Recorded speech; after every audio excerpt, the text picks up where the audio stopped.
It was April 12th, 2013. I was working at a local branch of a national television news organization at the time. We were probably the third largest newsroom in the dental industry. I was primarily a news editor, but also helped edit assignments for our reporters when something important came up. I got the call just after midnight. All hands on deck. The way they talked to us and the urgency in their voices. I thought we were facing another 9/11. I was expecting something huge and catastrophic. When I got to the station, I didn't know what to think. The parking lot was packed, but I didn't see anything like police or FBI vehicles. However, I did recognize the symbols of the U.S. Army Corps of Engineers and the EPA Environmental Protection Agency. At that point, I thought it was a natural disaster. I was ushered in by a strange man dressed in jeans, a flannel shirt, and some sort of Bluetooth headset. He was supposed to look like a civilian, but all in all, demeanor screamed military. His look determined his attitude of don't ask questions. There was no point in questioning him. These people were like a brick wall.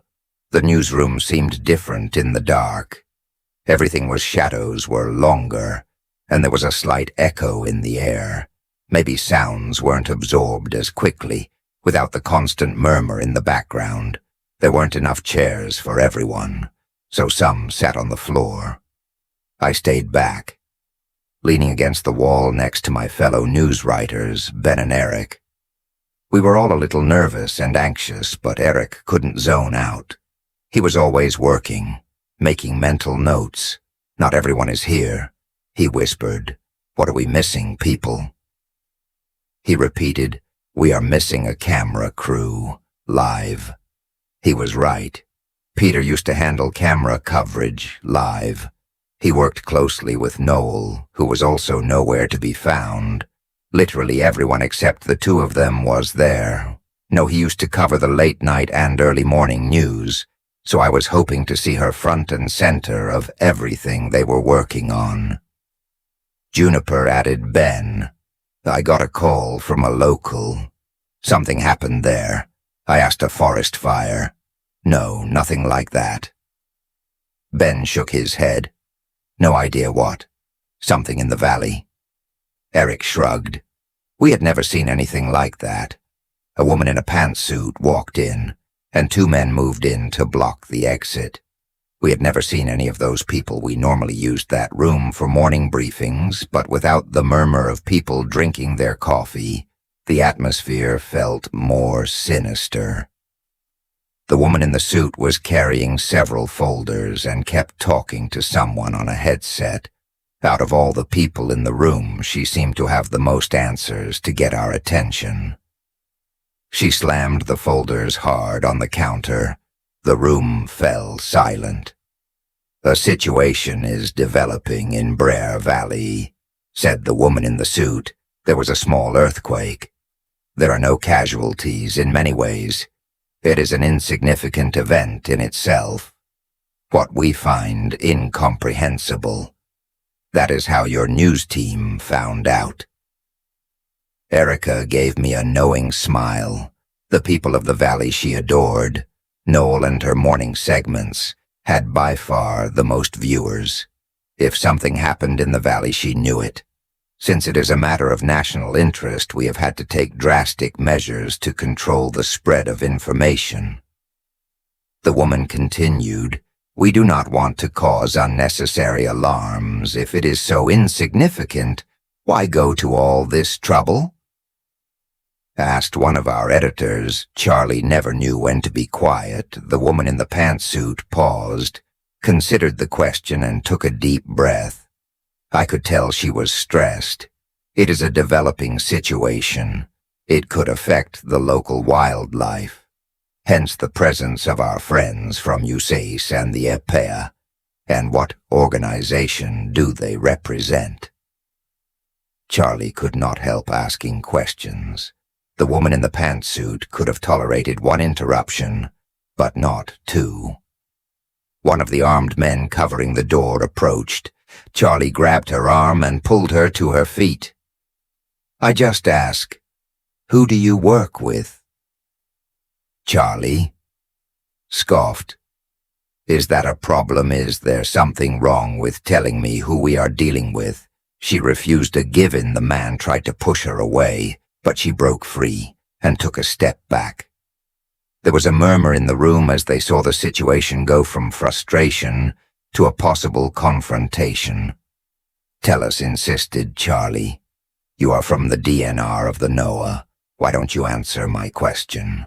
The man in the flannel shirt reached for her and she raised her hands without resistance or provocation. He pushed her against one of the tables, face down. He dug his elbow into her neck, making her gasp and cough as if she were being strangled. He tied her up in a matter of seconds and dragged her out in a show of strength. Now everyone was on the floor. The team was trying to talk over each other amidst a storm of complaints and questions. One of the camera operators tried to leave, but had a gun pointed at him. The situation became even more tense, and only stopped when the woman in the suit slammed her folders shut again for a split second. I thought it was a shot. If we start working together, maybe at the end of the night they will still have a career. Like cooperation doesn't seem to be a given. At this point, we need to take some precautions. They took our phones and patted us down to make sure we weren't hiding. Then the woman in the suit handed us a bunch of documents to sign. We didn't have time to read them. They just gave us a pen and a promise of pain.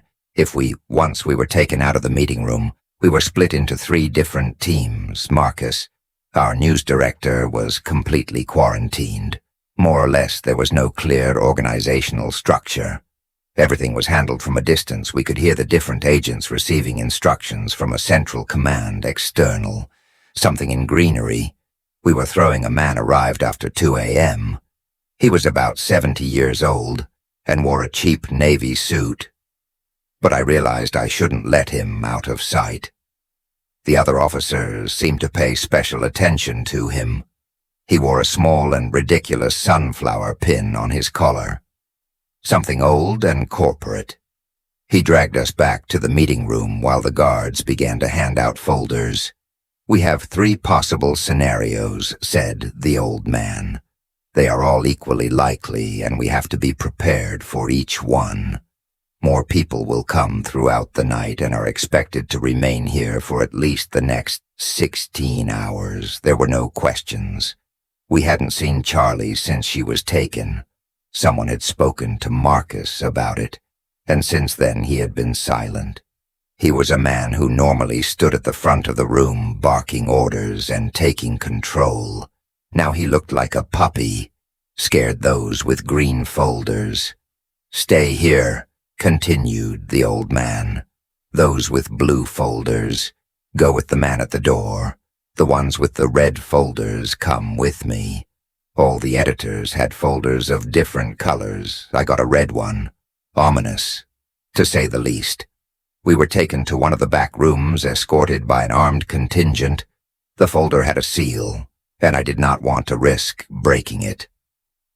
In the group, there was a reporter, a video editor, a chief editor, 3 people from the production team, and one of the presenters. I can't say his name, but you would recognize him if you lived in West Virginia in the 2010s.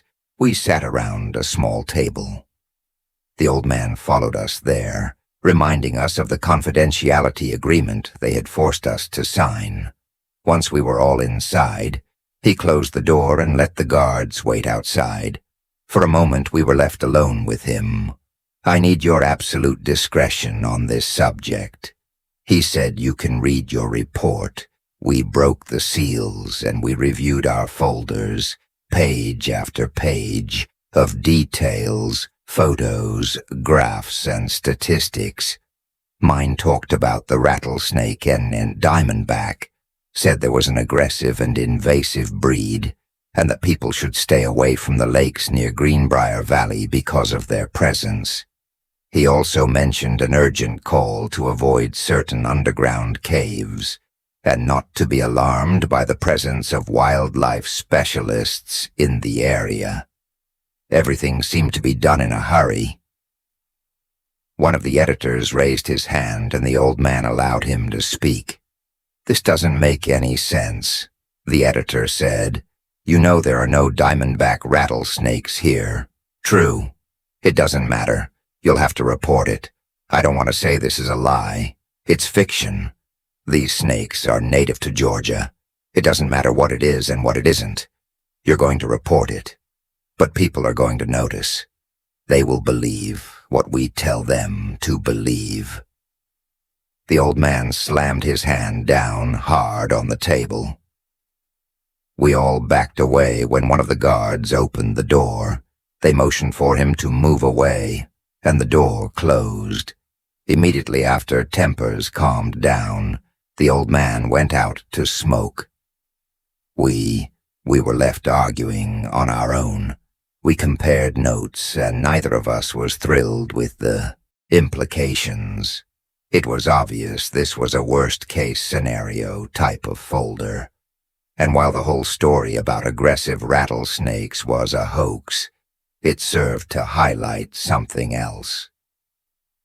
If this scenario were to occur, there would be armed guards surrounding a large area.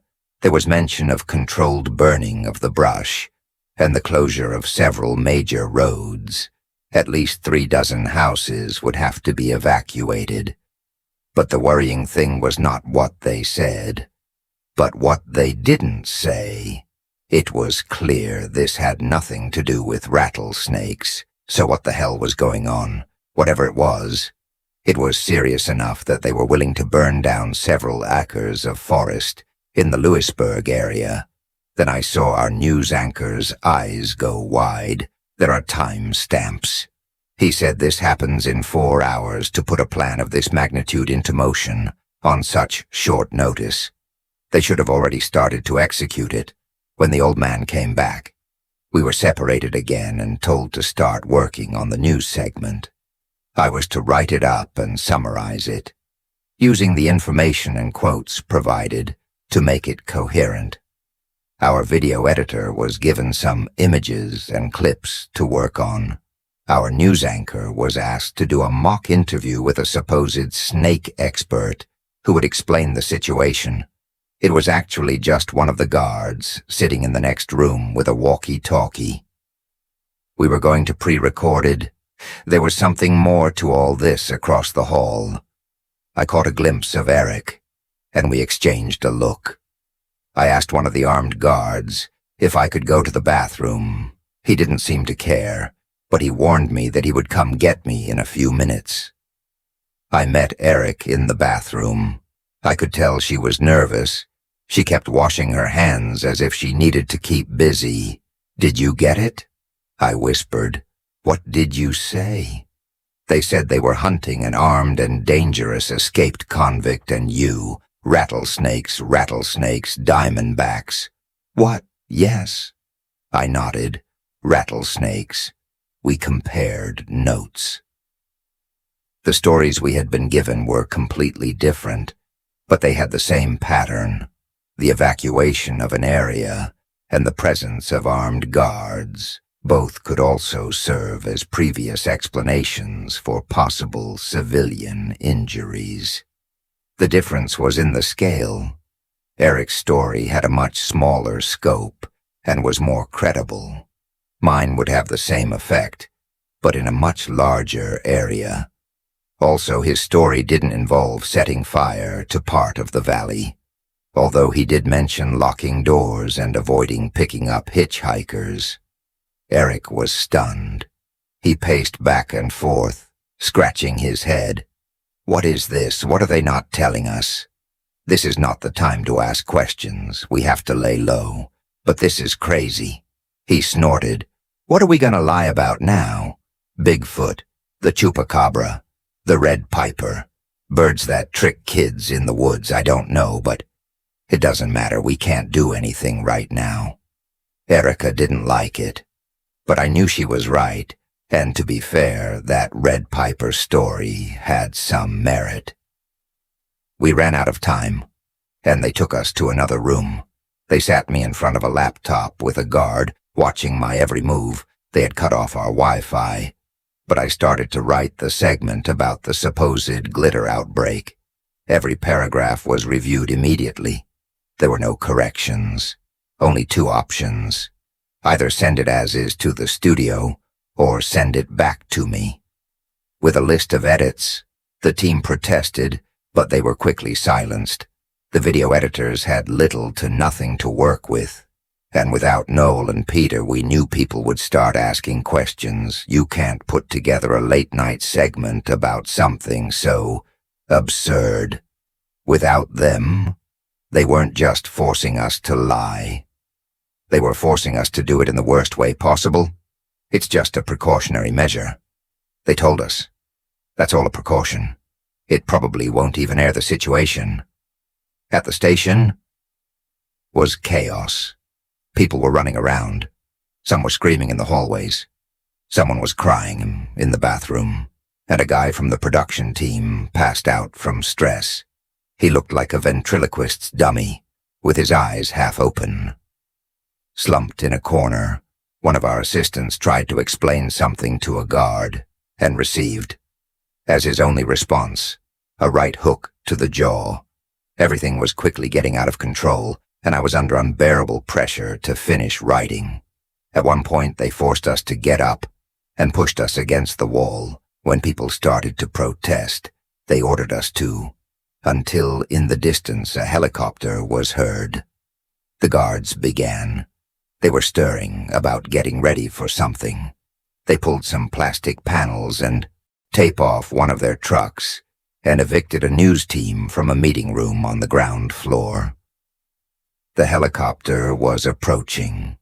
I heard cries of an emergency landing as people scrambled to prepare something downstairs. I looked out of an upper floor window but couldn't see the exact spot where it landed. Still, the roar was deafening even inside the building. I had to cover my ears. I saw soldiers in camouflage carrying someone inside. Someone was screaming at the top of their lungs. It was a woman, I think. Boil the water. Someone was shouting, "We need to pour water. Towels. We need more towels." Another exclaimed. The debate was intense. Even then, the news anchor was told to keep recording. The old man, or he was arguing something over the earpiece. I couldn't quite make it out, but I heard him mention some colors. It seemed like the red folder would be the most likely scenario. However, at some point, it became clear that the red folder wouldn't be enough. They were already talking about extensions and other unforeseen events, while the first parts of the segments were being exported for review. The old man pulled me aside, took me down the stairs, closer to the screams, and put me in a small side room. "I'll be honest with you, sir," he said. As I descended, "We may have to improvise on this one." There were no more physical folders to distribute, but they called this theoretical contingency the violet folder. Only Ben and I were working on it, as the initial folder had been completely discarded, and we needed to build a new solid concept. It seemed the mildest scenario was no longer viable. The old man sat us down and sighed in frustration. We needed a story that explained a new series of events. We're talking about maybe 6 or 7 additional miles of radius in all directions. Total water supply, cut in Lewisburg, for at least 36 hours. A semi-controlled fire on an unprecedented scale. Intermittent power cuts, shock waves in the ground that can cause anything from traffic disruptions to rupture of gas and sewer lines. Mimino, where do we start? Asked Ben. The old man raised his arms in defeat. He looked 10 years older. "No, I don't know," he admitted. "I can't. It has to make sense. Then tell them the truth. Tell us the truth. I pleaded, "Can we help for a moment?" He seemed to consider it. He nodded. He looked down and searched for the right words, but something changed. He put a finger to the receiver, and his eyes moved quickly. Someone was speaking to him. Suddenly he stood up from his chair. "Don't bring them here," he said firmly. "We have civilians, you can't." "No." And with that he ran out of the room. Ben and I sat in silence. I tried to imagine what could be going on out there to provoke such a reaction. I thought about what the woman had said. The suit is about a situation that is occurring in the Valley of Greenbrier. It is a huge area, had been unspecific, or really was referring to something that affected the entire valley. Considering that now we were working on the Violet folder, I was starting to lean towards the second I don't know what to do. Admitted Ben, "There is nothing like this. I have never worked on something like this. None of us have done it." I added water, electricity, sewer. He said earthquakes, shock waves in the earth. Nodded Ben. "Not earthquakes, but something like a series of aftershocks. How do they happen? What the hell we say? I'm not a geologist," smiled Ben. "Maybe I blame the Democrats." I let out a low laugh. Ben always knew what to say. At the right moment, the helicopter was moving away. But something was happening outside. The previously chaotic hallway had plunged into absolute silence. From the safety of our small room, we heard something being brought in, something rolling on squeaky wheels. Ben was about to peek in, but I stopped him. We weren't going to get involved. Not on my watch. The screaming woman had gone quiet. Maybe she had fainted. I could hear something hitting metal. A spit, followed by a snaking hiss. The screeching wheels were still turning as something was slowly pushed through the building. Then another thud, followed by a snap. Everything was silent. Absolutely. A second later, chaos, gunshots, screams, the grinding of metal wood, splintering glass, shattering automatic bursts. Hundreds of bullets fired in all directions. When the shooting died down, I heard people running, scrambling to get to safety, doors slamming shut, and desperate voices calling for barricades and ammo. "There are still people out there," someone yelled. "Get him out of there." And then a completely strange sound. The best way to describe it. It's like a rattling breath. The same kind of rattling you hear when a large wasp crashes against a glass window, but louder and organic. It was rhythmic, like someone breathing deeply, hurt. Then a snap, a sharp snap like a dolphin's bounced off the walls, causing an echo. It was a sound so penetrating that it tickled my inner ear, forcing me to turn my head. I heard footsteps, several people, and they were coming towards us. Our room was nothing more than a small meeting room, a table with a couple of laptops, 5 office chairs, 2 fake plants, and a gray carpet. Nothing more. But I was sure that if whatever was out there managed to get in, we would be in trouble.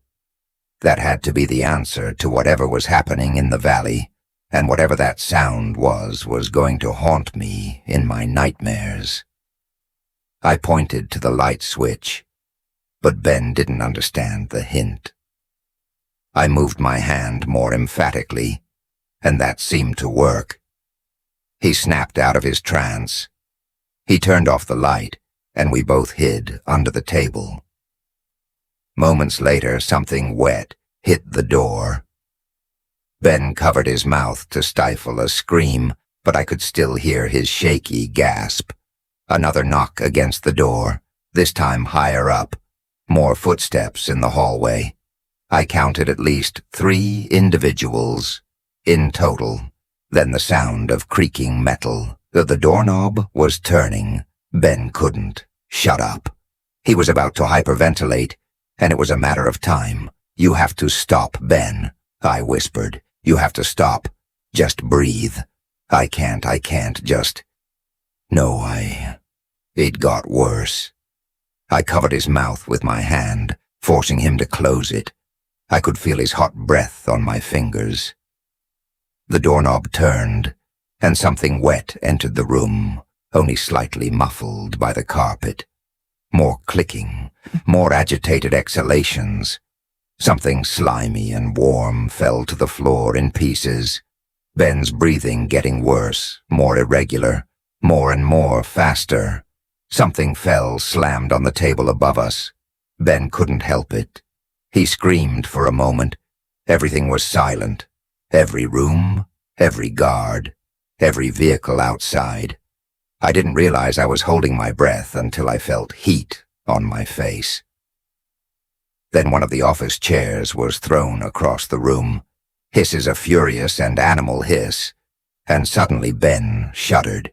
He's standing on my foot. He whispered, trembling. He's standing on me. Ben clung to me, and in the next breath, he was pulled out from under the table. He wasn't even screaming anymore. He was just moaning like a scared child struggling to understand his lungs. I heard something heavy falling on him, over and over, like a primate trying to crush a watermelon, irregular spaces in his breathing, as his ribs were shattered. A snap, as drops of something hot splashed my face. And the right side of my arm. I could have stayed. I could have expected them to keep going. But something in the back of my mind, it screamed at me to run, and I did. Even in the dark, I knew this place. By heart, I slipped away from the table. I went through the door and ran straight to the exit. A dozen voices screamed at me from directions. Come on, this way. Don't look back. Duck.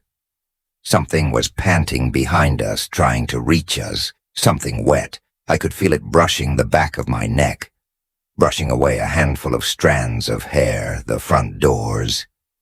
They swung open as a man in a flannel shirt pulled me out.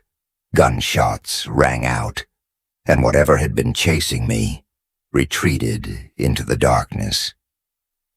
I only saw them for an instant. Slick skin, black as oil, shark eyes, deep and unfeeling rows of teeth, like syringes more or less humanoid, but only in shape. Someone screamed they had one emboldened. They began to open the doors, more gunshots, screams, and flashes of light. However, all I could focus on was the dark blood that covered my hands and was still dripping from my face. After that, it all happened fast. They took me out and examined me, a segment about an escaped convict, claiming at least one known victim. Come on.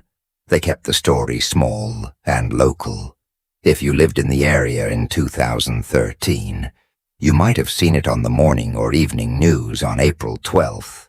A brief mention on the 13th. We were under strict control, and there was no joking around as far as threats.